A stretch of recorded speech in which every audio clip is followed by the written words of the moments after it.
Hello friends, Mike Adams here with First Person Audio. In today's video, I want to talk to you about the RØDE NT-USB-Mini microphone. Well, that's a mouthful right there. Say that 10 times. This little microphone is a powerhouse. It's portable, it's easy to use, and if you're on the road or going mobile with your podcast or video setup, this is a great mic to have. So I want to talk to you about that today on First Person Audio.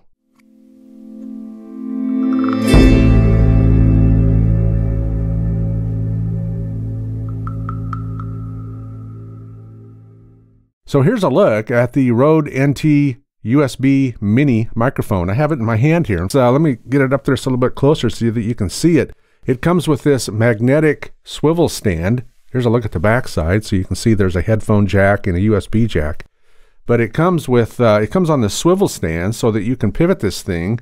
Whenever I hear the word pivot, I think of that episode of Friends. You know, when they're trying to get the furniture up the stairs. Pivot. Anyway, I digress.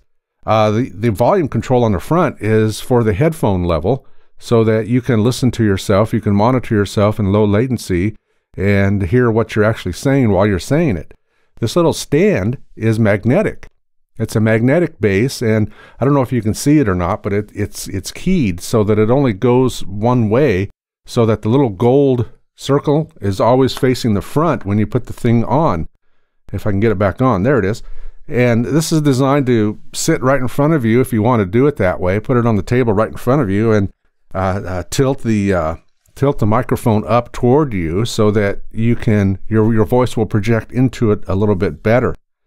Now, I did a podcast episode, the first episode of the newly retooled First Person Audio. I did a podcast episode that's here on YouTube and in the podcast app, if you're following that, where I used this microphone. Now, when I used this microphone, I had it right here in front of me on the table talking. And you can hear that a little bit. You can hear there's a little bit of distance in it. Sometimes when I start to speak in it, when it's that far away, you can hear the gate kick in. A little pop right there as the gate kicks in. I'll show you the software here in just a minute. But it has a gate feature, which I like, but you can't do any adjustments on it. It's just kind of set in stone, and what you see is what you get. But you'll hear that, if you go back and listen to that, you'll hear that gate kind of kick in, which is, it's not really annoying, but it's noticeable. And I think today, what I'm going to do is, in just a minute, I'm going to put it on my table stand where I'm going to have this thing up close and personal. And I'm interested to see if the gate still does that. But I'll show you all that software here in just a minute. Right now, just, you know, take a look at the mic. I mean, it's heavy. It's solid metal construction. It's constructed really well, which you expect from RØDE. And it's heavy. There's that word heavy again. It's heavy, and it weighs 1.2 pounds. This little tiny thing that fits in the palm of your hand weighs 1.2 pounds, and it's very sturdy, and it's well built. It's rugged. It's going to be good traveling. You know, it's something you can throw in your grab bag of podcast stuff and get to where you need to go and unpack it quickly and hook it up quickly. You know, since it's USB, you are going to need your computer. It's not going to go into anything else. But let's take a closer look here. But first, I want to show you how it comes packaged. Check this out. You know, I expect no less from RØDE. You know, RØDE not only has good products, but they have good packaging. And so this thing comes in a box like this. And then when you open the box, of course, there's a box within the box. And you can see that, you know, it's well packed. Everything I've ever had from RØDE is packaged well. And of course, here's the mic. Here's what you get with the mic. You know, you get the manual, you get the USB cable with it, and you get that little package of silica that says "Do not eat." So make sure you don't eat that. You don't want to do that. And you can see here that it fits in the palm of your hand very nicely. It has that nice magnetic stand, and here's a look at the back side of it as well, where you've got a headphone jack and a USB jack. Now, it also comes with this little, what is this, a 5/16 to 3/8 adapter. You know, these are kind of standard. You get these pretty much with every mic. And so you can use this mic either on a scissor stand like this one by using this adapter, or you can put it on a regular microphone stand without that adapter. And the way that you do that is you simply pop it off of the base here, and this little thing right in here is a rubber grommet. and you can just pop that rubber grommet out, and it's threaded in there, and so it'll go right on just a regular microphone stand. But if you need it on a scissor stand, after you pop that grommet out of there, you can screw this adapter into it and put it on a scissor stand as well. Get down to that 3/8 inch adapter. So what I want to do next, I want to set this up on my little table stand here, and I want to start the software that is designed for this specifically, and we'll talk about that and show you how to set that up and run through some recording with it and show you what it'll do. So let's do that right now.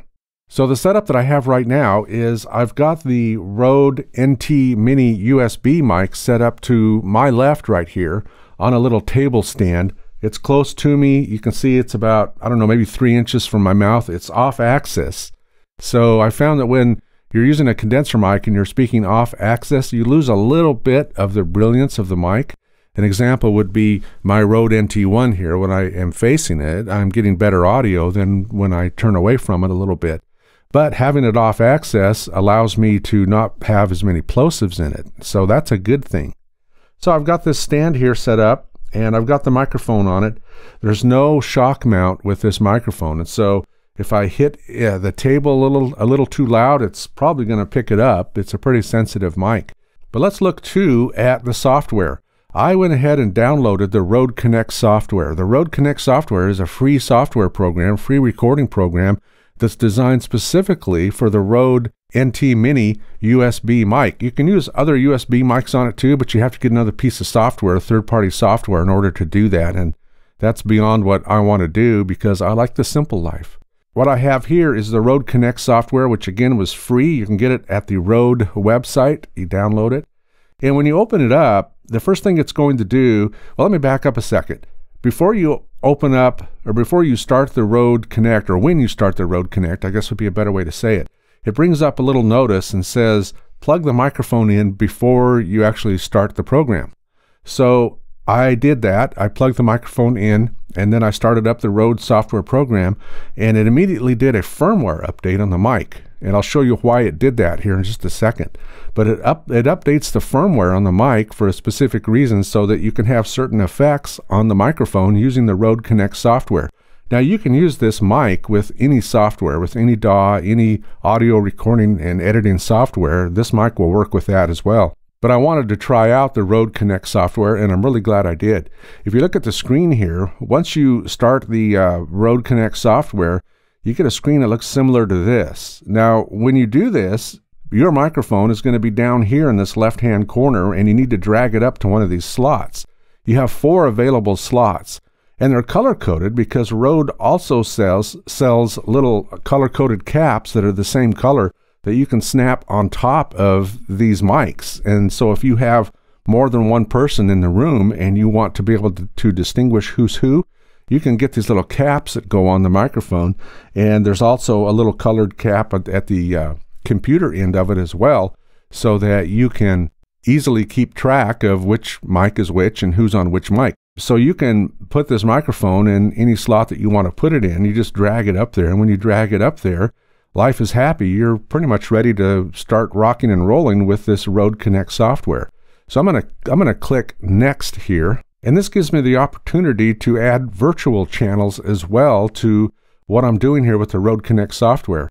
I have one virtual channel set up, which is my system audio. That is, any audio that I play on the computer, I have the ability to channel that audio into this first virtual channel that I've set up, so that I can listen to other things if I want to record them, you know, music or whatever. Just be careful of copyright laws. I am big on copyright laws. I respect copyrights, and so be careful when you're doing that as well.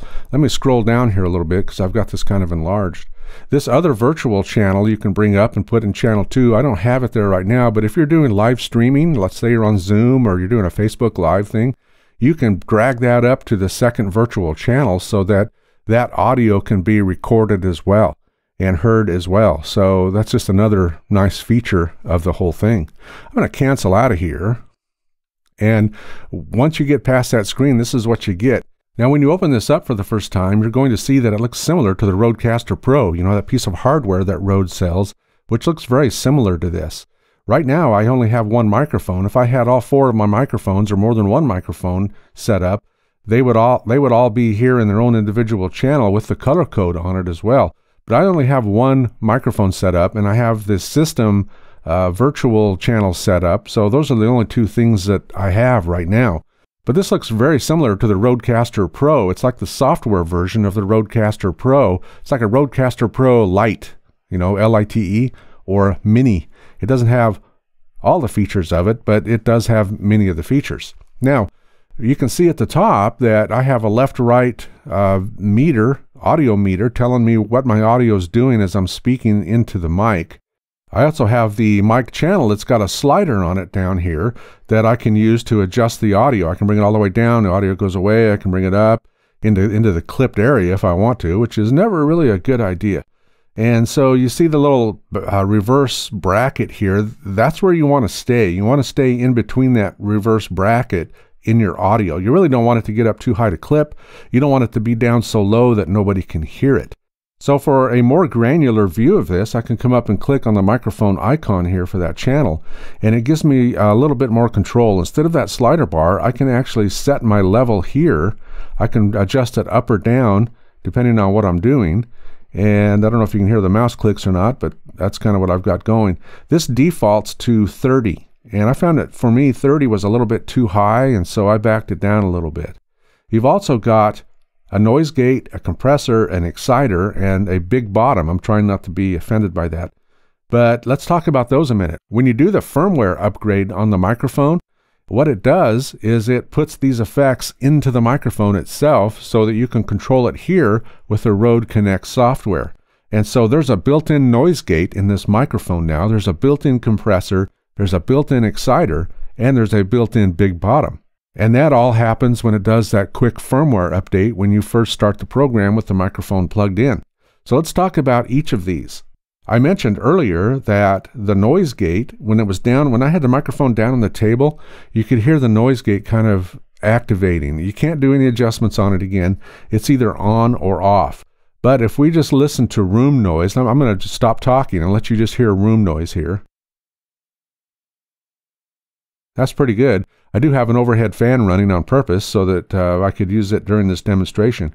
If I turn off the noise gate and I continue to talk, we might hear a little bit more room noise. But still, we don't. The microphone's really good in that regard. But I like to keep the noise gate on with this microphone, I think. And the reason that I want to keep it on right now, at least during this test, is while I'm talking into it, while I'm testing it, we're going to record here in just a minute. I want to see if I can, playing it back when I do this video and get this video edited, I want to see if I can still hear that noise gate popping in and out. The compressor, again, is just a compressor. You can turn the compressor on. Compressors take that dynamic range. They take the top of the dynamic range and squeeze it down. And they make that more uniform, end to end in the audio that you're doing. I like to do that in post-production. I'm not sure I like it here. I know it adds a little bit more presence or something to my voice. I have a weird voice. My voice, if we're not attenuating the higher frequencies in my voice, it gets a little carried away. And sometimes with this compressor, I've noticed, playing with it offline, that it kind of accentuates the high end of my voice a little bit too much. So I like to keep that off. The exciter is just that. It's an exciter. What it does is it adds presence to your voice without overemphasizing the high end. It just makes your voice brighter overall. And I found just in playing with this and using it the little bit that I have, that having the exciter on is a good thing for me. It really enhances my voice. Of course, right now, what you're hearing is my Rode NT1 as I'm recording through it. You're going to hear what's going on here with this microphone in just a moment, but not yet. Big bottom, again, I'm trying not to be offended by that, but big bottom is, I guess, Rode's way of saying the lower end. If you want to enhance the lower end, you can click that. I leave that off because I don't like too much rumble. I'm in a sound-treated room here. This isn't a studio. This is a spare bedroom in my house. But I have sound treatments on the wall, audio treatments on the wall. You can see a couple of them behind me. Well, they're all the way around the room. They're on everything in the room. This table's covered with a sound treatment. And so everything in the room is sound treated, but not soundproof. Well, I do have a bit of a problem with a lot of bass tones in the corners of my room still, and so I don't want to put anything on here that is going to accentuate bass tones that much. So I leave big bottom off. So basically I'm around a 22, 23 on the level. I have the noise gate on, I have the exciter on. Now if we want to start recording, we just simply come up here to the record button. And I'm going to push the record button, and let's record a little bit of audio here into the Rode, and then we'll come back and listen to it. How's that sound? So this is me talking, and I'm talking into the Rode NT-Mini, or USB-Mini, and we'll see how this sounds. I'm going to turn toward the mic now, and I'm going to talk more directly into the mic. You'll see that when I did that, the level went up. I am almost into the red. In fact, I'm peeking into the red a little bit. So maybe I should back away just a hair and see how this does. But I'm talking now and we're recording. We're at 33 seconds. And let's say that I'm recording along here and all of a sudden I make a mistake. There's a repeat. So I can set a flag, and that'll flag me to go look at that portion of the audio when I'm playing it back to correct it, if I want to try and correct it in here. Now, so far, what I do with my audio is I export it out of here. I'm going to show you how to do that here in just a minute. And then I bring it into usually Audacity and I edit it there. I brought some of them into GarageBand as well. You can do it either way. You can bring it into any kind of DAW that you're using. But I don't typically take the audio that is in the RODEConnect and just use it. And it's kind of hard to edit, in my opinion. And so I want to be able to add, I want the flexibility of being able to add things like EQ and my own compression and do loudness leveling as well, which the Rode will do loudness leveling. I'll show you that next. But let's go ahead and stop this recording now. And once we stop the recording, you're like, well, what happened? Where is it? If we go down here to these three lines, and this is typical for a Mac, I'm not sure how this is going to look on a Windows computer, but on a Mac, if I click there, then here's my recording that I just did. And you can see over here that I've got the flag set on that recording as well. So let's listen back to this. Let's record a little bit of audio here into the Rode, and then we'll come back and listen to it. How's that sound? So this is me talking, and I'm talking into the Rode NT-Mini, or USB-Mini, and we'll see how this sounds. I'm going to turn toward the mic now, and I'm going to talk more directly into the mic. You'll see that when I did that, the level went up. I am almost into the red. In fact, I'm peeking into the red a little bit, so maybe I should back off. So I wanted to listen through to that part where I turned toward the mic and started talking there. I wanted to just hear what that sounded like. Now, I can't hear this yet. You know, I'm monitoring what I'm saying here with the NT1 microphone. So I couldn't hear any of what I just played you, so I'm trusting that it's going to turn out okay. But here's the marker that I put. And you can put markers in there. If you want to skip to the next marker, you simply come up here and hit skip, and it will take you right to the next marker. Now, here's a cool thing. When you're ready to export this, you simply hit this little export or share square up here, click on it once, and you can give it a name. You can call it whatever you want to call it. You can assign it a particular color if that's what you want to do. I'm assuming that color just stays within the RODEConnect software. And when you come down to the options, all of the options are the way that you want to export your audio. If I click on this first one where it says custom, you can export this audio right to many podcast providers directly if that's what you want to do. That's not what I'm going to do because this audio hasn't been edited yet. I haven't done anything with it.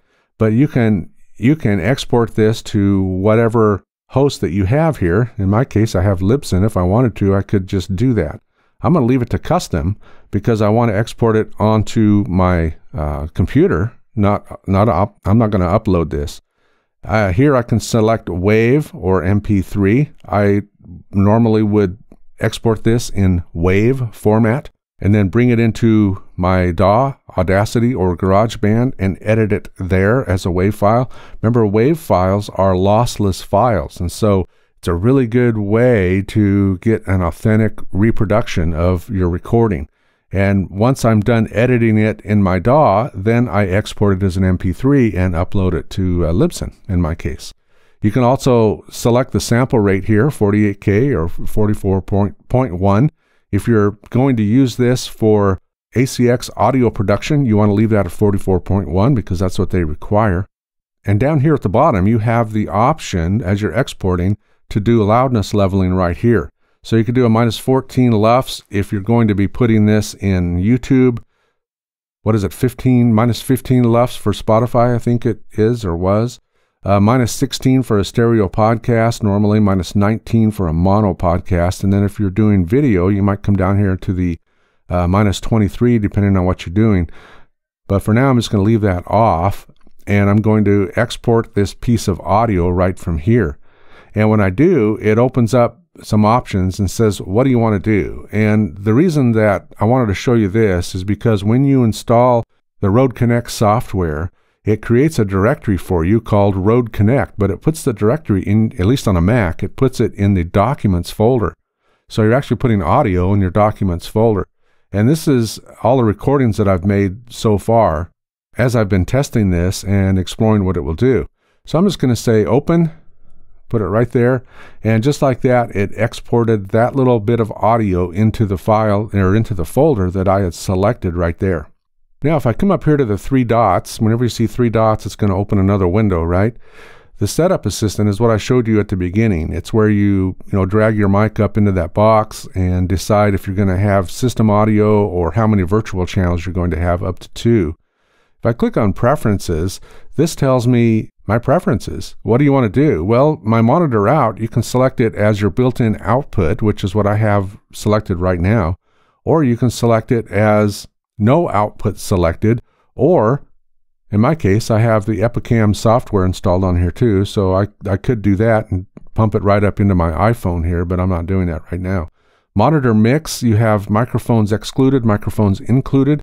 I have it excluded because that can cause feedback, unless you've got some headphones on. If you're using just your regular computer speakers, or if you've got monitor speakers and you put microphone included, you can get a lot of feedback.